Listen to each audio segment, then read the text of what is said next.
Dear student, myself Bhajan Lal, assistant professor government college Kishangarh. आज जो हम टॉपिक डिस्कस करने जा रहे हैं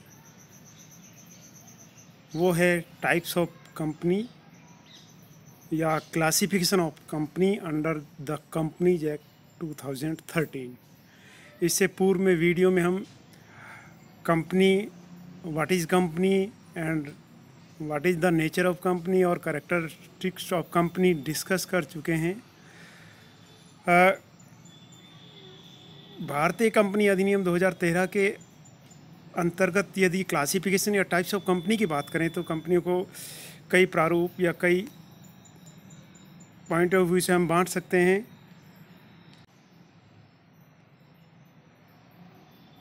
उसमें नंबर 1 है on the basis of mode of formation, या कहें कि निर्माण या समावेलन की विधि के आधार पर।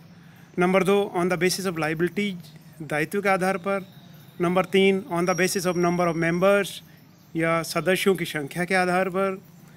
नेक्स्ट है on the basis of control और होल्डिंग या नियंत्रण के आधार पर। On the basis of the terms access to capital, या कहें कि पूंजी बाजार में पहुंच के आधार पर। और इसके अलावा जो कुछ एक कंपनियां हैं उन्हें अदर टाइप्स की कंपनी में हम रख सकते हैं। तो सबसे पहले हम डिस्कस करेंगे on the basis of the formation या मोड ऑफ फॉर्मेशन या समामेलन या निर्माण की विधि के आधार पर हम कंपनियों को 3 प्रारूप या 3 फॉर्म में बांट सकते हैं। नंबर 1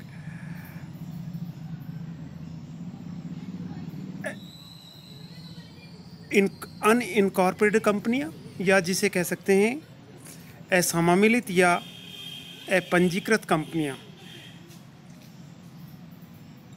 असमामिलित या अनइनकॉर्पोरेटेड या अनरजिस्टर्ड कंपनियां वो कंपनियां होती हैं जो भारतीय कंपनी अधिनियम 2013 या पूर्ववर्ती अधिनियम या विधान के अधीन जिसे पंजीकृत या जिसका इनकॉर्पोरेशन नहीं कराया गया है वो कंपनियां होती हैं असमामिलित या अनरजिस्टर्ड कंपनी। यानी हम बात करें इस कंपनी के अलावा किसी अन्य बिजनेस फॉर्म या बिजनेस प्रारूप का आप किसी अन्य विधान के तहत रजिस्ट्रेशन करा लेते हैं तो वो असमामिलित कंपनियां होती हैं। जैसे कोई भी साझेदारी फर्म हो, कोई भी सीमित दायित्व वाली साझेदारी हो, कोई भी कोऑपरेटिव सोसाइटी हो, या कोई कमेटी हो, या कोई अन्य बिजनेस ऑर्गेनाइजेशन जो कंपनी अधिनियम 2013 के अधीन रजिस्टर्ड नहीं है या इनकॉर्पोरेटेड नहीं है, वो कंपनियां असमामिलित कंपनियां कहलाती हैं। इसके बाद number 2 incorporated under the companies act, या जिन्हें हम कह सकते हैं समामिलित कंपनियां या रजिस्टर्ड कंपनियां या पंजीकृत कंपनियां। इसमें समामिलित कंपनियों को 3 भागों में बांटा जा सकता है। नंबर 1 कंपनी क्रिएटेड और formed under royal charter. Second statutory company है। एंड थर्ड वो कंपनियां जो एक्सक्लूसिवली कंपनी अधिनियम 2013 या इससे पूर्व अधिनियम के तहत पंजीकृत हैं, वो कंपनियां समामिलित कंपनियां या इनकॉर्पोरेटेड या रजिस्टर्ड कंपनियां कहलाती हैं।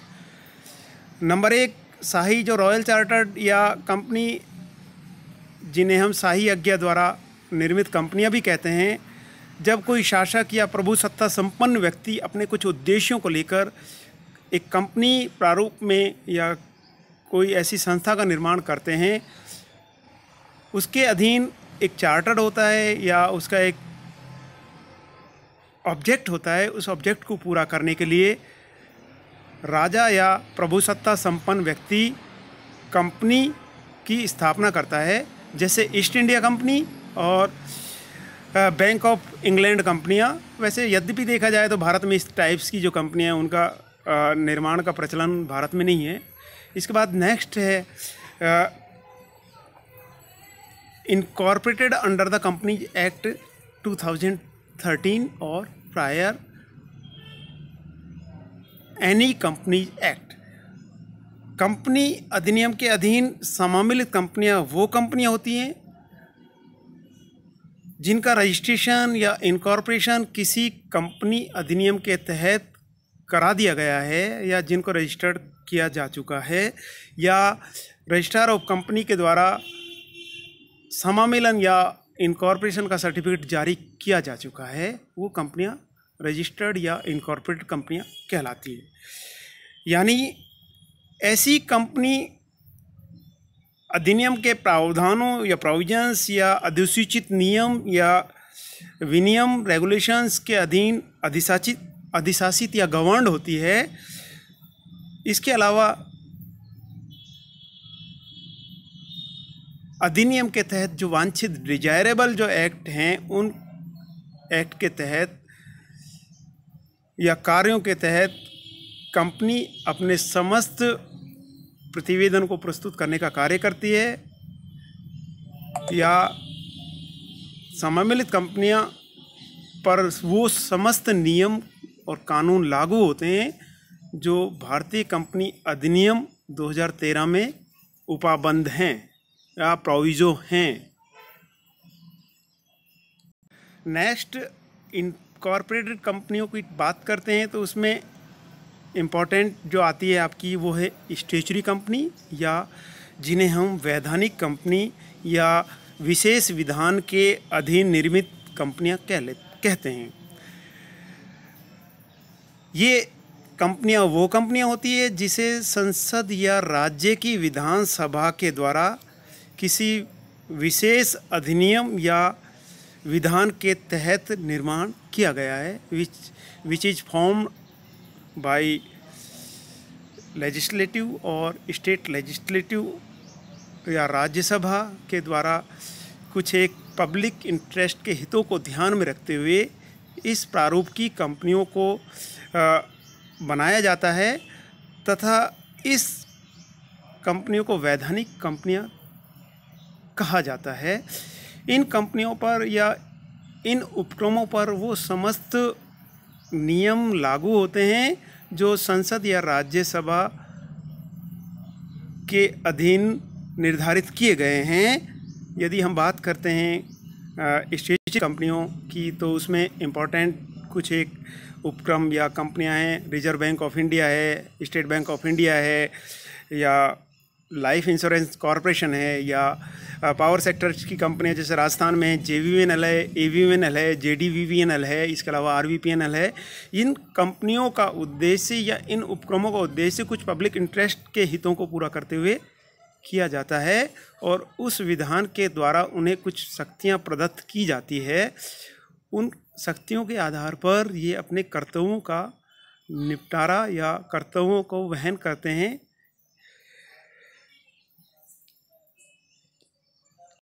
वैधानिक कंपनियों की प्रकृति एवं शक्तियों का निर्धारण उससे संबंधित विधान के अधीन ही किया जाता है। कभी कभी ऐसी कंपनियां वे शक्तियां भी प्रदान होती है जो कंपनी अधिनियम 2013 या पूर्ववर्ती अधिनियम के अधीन प्रदत्त होती हैं। इसके बाद जो कंपनियों का क्लासिफिकेशन है उसका बेस है on the basis of liabilities या on the basis of liabilities of members या सदस्यों के दायित्व के आधार पर कंपनी को 3 भागों में बांटा सकता है। नंबर 1, लिमिटेड बाय शेयर्स या अंशों द्वारा सीमित कंपनियां। नंबर 2, लिमिटेड बाय गारंटी द्वारा सीमित कंपनियां या अनलिमिटेड गारंटी या असीमित दायित्व वाली कंपनियां।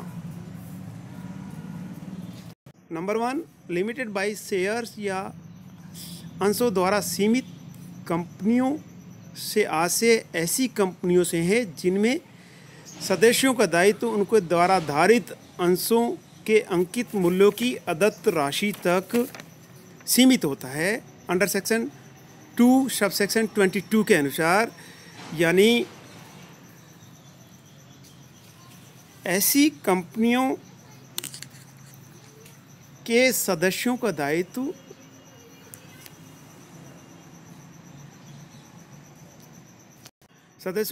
उनके द्वारा धारित अंशों की राशि तक सीमित कर दिया जाता है।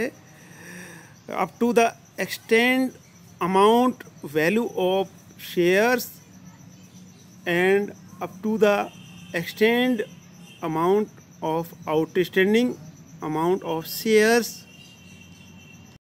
तथा कंपनी अपने जीवन काल में उस अदत्त या आउटस्टैंडिंग बकाया राशि की मांग सदस्यों से जीवन काल के अंतर्गत कर सकती है। Duration the life of company and duration of the during the wind up of company या समापन के समय भी उस अदत्त राशि को सदस्यों से मांग सकती है। इस तरह की कंपनियों के नाम के आगे यदि कंपनी प्राइवेट कंपनी के रूप में इनकॉर्पोरेटेड है तो प्राइवेट शब्द लगाना ज़रूरी है, और यदि कंपनी सार्वजनिक कंपनी के रूप में इनकॉर्पोरेटेड है या पंजीकृत है तो उस कंपनी के नाम के आगे लिमिटेड शब्द लगाना अति आवश्यक हो जाता है। नेक्स्ट है company limited by guarantee. Guarantee द्वारा सीमित कंपनी से तात्पर्य एक ऐसी कंपनी से है जिसके सदस्य उस कंपनी के समापन की दशा में वह राशि देने के लिए उत्तरदायी होते हैं जितनी राशि देने के लिए उन्होंने वचन या गारंटी दी है। Each and every member of company committed a sum of rupees up to the extent a limit of value which is liable to pay at the time of winding up of company। यानी कि प्रत्येक सदस्य या उस company का सदस्य एक निर्धारित सीमा में लिखित में गारंटी देता है कि कंपनी को यदि इन केस समापन के समय कुछ पैसों की ज़रूरत है तो उस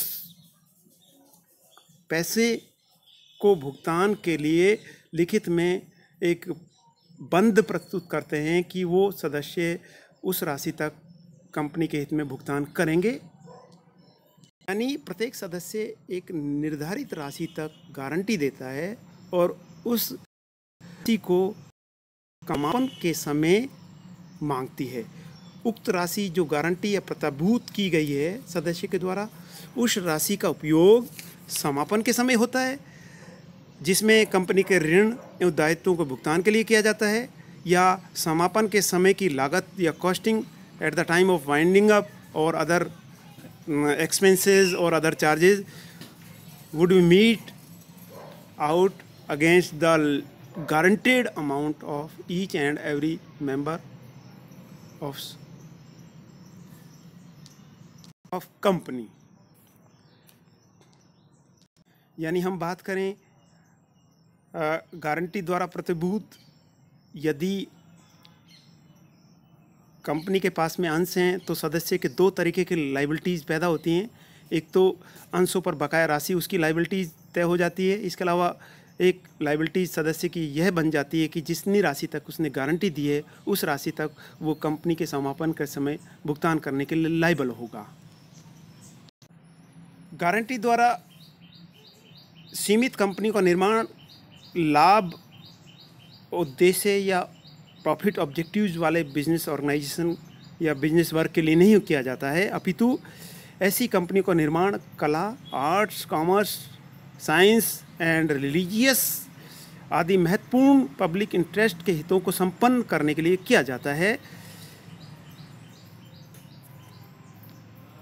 इसके बाद नेक्स्ट जो क्लासिफिकेशन है उसमें जो कंपनी का प्रारूप है वो अनलिमिटेड गारंटी, यानी असीमित कंपनी से तात्पर्य एक ऐसी कंपनी है जिससे सदस्यों के दायित्व की कोई सीमा नहीं होती है, अनलिमिटेड होती है उसकी लायबिलिटीज़, जिसका वो लिखित में कमिट करता है कि यदि कोई कंपनी के कैजुअलिटी या कंपनी के समापन के समय कोई ऐसा एबनॉर्मल एक्सपेंडिचर्स होता है तो उसके लिए सदस्य दायित्व होता है, यानी उसकी कोई सीमा नहीं होती। लेकिन वो यदि एज ए कोई मान लो सपोज कीजिए कोई ऋणदाता उस पर व्यक्तिगत रूप से उसको बाध्य ठहराते हुए अपने ऋणों को चूकता करने के लिए उस पर चूकता करने के लिए उसे इंडिविजुअली उसको लायबल ठहराए, ऐसा नहीं कर सकता है। एक प्रोसेस या एक निर्धारित प्रक्रिया के तहत कंपनी के समापन के समय उस अनलिमिटेड प्रत्याभूत या असीमित गारंटी धारित व्यक्ति से उस राशि की मांग की जाती है। इसका प्रोसीजर यह है कि कंपनी के समापन के समय उसके असेस्ट और उसके लाइबिलिटीज़ का वैल्यूएशन किया जाता है और वैल्यूएशन लिक्विडेटर के द्वारा किया जाता है। लिक्विडेटर्स तय करते हैं कि कंपनी के दायित्व क्या हैं, कंपनी के असेस्ट क्या है।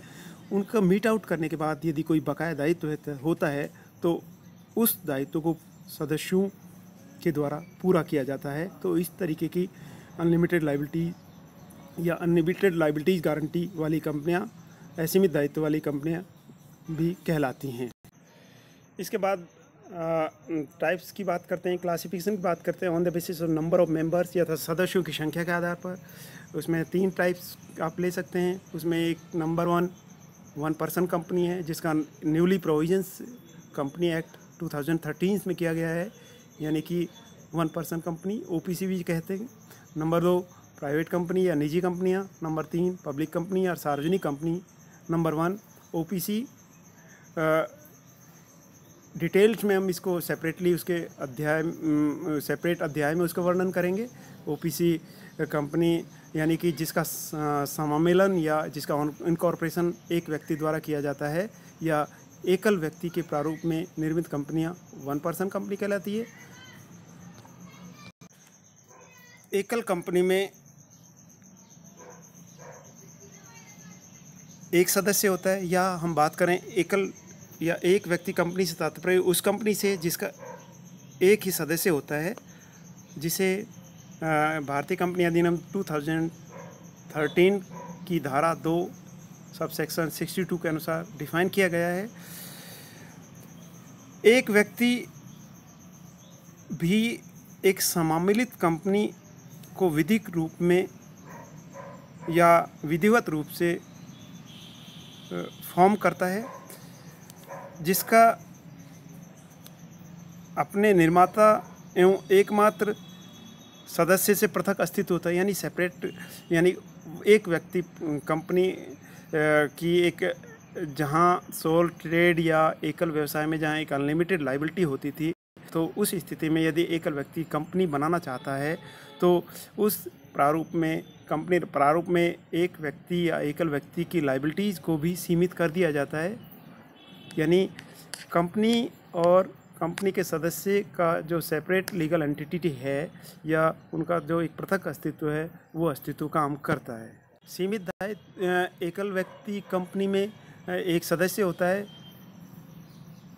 इसके अलावा सदस्य के द्वारा एक विधिवत रूप से एक नॉमिनी की घोषणा की जाती है। एकल कंपनी में न्यूनतम एक डायरेक्टर या संचालक का होना जरूरी है। इसके अलावा एकल कंपनी या ओपीसी में अधिकतम 15 संचालक सदस्य रह सकते हैं। ओपीसी कंपनी के क्या फीचर्स हैं, किस तरीके से कंपनी का ट्रांसफॉर्मेशन या कंपनी का रूपांतरण हम प्राइवेट कंपनी या सार्वजनिक कंपनी में कैसे कर सकते हैं। इसके अलावा कंपनी का इनकॉर्पोरेशन प्रोसेस क्या है, उसका सेपरेट चैप्टर्स में हम अध्ययन करेंगे। इसके बाद नेक्स्ट जो on the basis of number of members के आधार पर कंपनी का जो सेकंड प्रारूप है वो है आपका प्राइवेट कंपनी, या जिसे हम निजी कंपनी। निजी कंपनी से तात्पर्य ऐसी कंपनी से है जिसकी प्रदत्त पूंजी निर्धारित की गई राशि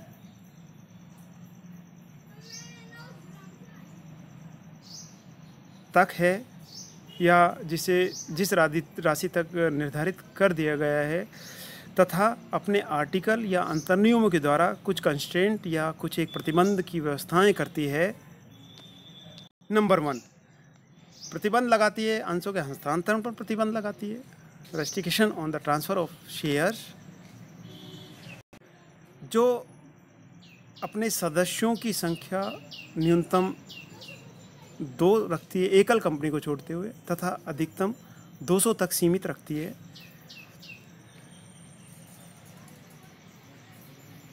अब 200 तक जो सदस्य संख्या जिसे निर्धारित किया गया है उसमें निम्न सदस्य शामिल होते हैं। निम्न को छोड़कर सदस्यों को शामिल कर सकते हैं। ऐसे व्यक्ति जो कंपनी के कर्मचारी एम्प्लॉय ऑफ द कंपनी, वो सदस्यों में काउंट नहीं होते हैं। ऐसे व्यक्ति जो पहले कंपनी के कर्मचारी होते हुए भी कंपनी के सदस्य थे और अब कर्मचारी न होते हुए भी कंपनी के सदस्य बने हुए हैं। वर्तमान कंपनी एक्ट 2013 के हिसाब से या निजी कंपनी में प्रदत्त पूंजी की राशि का निर्धारण अभी नहीं किया गया है, कोई प्रोविजंस नहीं है। पूर्व में यदि हम देखें तो कंपनी अधिनियम 1956 के तहत जो निजी कंपनी थी उसको 1 लाख प्रदत्त पूंजी की रिक्वायरमेंट रहती थी। उसके बाद कंपनी अपना रजिस्ट्रेशन करा सकती थी, लेकिन नए प्रावधानों में इस तरीके से कोई लिमिट या कोई राशि उसको निर्धारित नहीं किया गया है। निजी कंपनियों की विशेषताएं, निजी कंपनियों क्या क्या छूटें हैं, प्रिविलेज क्या हैं, इसके अलावा ट्रांसफॉर्मेशन या उसका रूपांतरण प्राइवेट कंपनी में कैसे किया जाए, उसके लिए हम डिटेल्ड स्टडी नेक्स्ट चैप्टर में करेंगे।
इसके अलावा हम अदर जो कंपनी टाइप्स ऑफ कंपनी है उसमें गवर्नमेंट कंपनी, इसके अलावा foreign company, charitable company, dormant company, Nidhi company, public finance institutions की बात करते हैं। नंबर 1 गवर्नमेंट कंपनी या सरकारी या राजकीय कंपनी वो कंपनी होती हैं, ऐसी कंपनी जिसकी प्रदत्त पूंजी का कम से कम 51% निम्न के पास है, which has subscribe the minimum 51% paid up capital, जैसे केंद्र सरकार या किसी राज्य सरकार या केंद्र सरकार या राज्य सरकारों द्वारा संयुक्त रूप से सब्सक्राइब की गई है, तो वो सरकारी कंपनी कहलाती हैं। यहाँ यह ज़रूरी नहीं कि वो जो पेड अप कैपिटल का 51% किसी एक पर्टिकुलर सरकार के पास हो, केंद्र सरकार चाहे या राज्य सरकार चाहे संयुक्त रूप से उस जो प्रदत्त अंश पूंजी है उसको सब्सक्राइब कर सकते हैं या ले सकते हैं। थोड़ा समय अभाव के कारण अदर टाइप्स ऑफ कंपनीज को नेक्स्ट स्लाइड में हम डिस्कस करेंगे। बहुत इम्पोर्टेंट सेशन है। अदर टाइप्स कंपनी को डिस्क्राइब करने के लिए जो नया वीडियो होगा उसमें हम डिटेल्ड में बताएंगे। सभी को बहुत बहुत धन्यवाद। Thanks to all.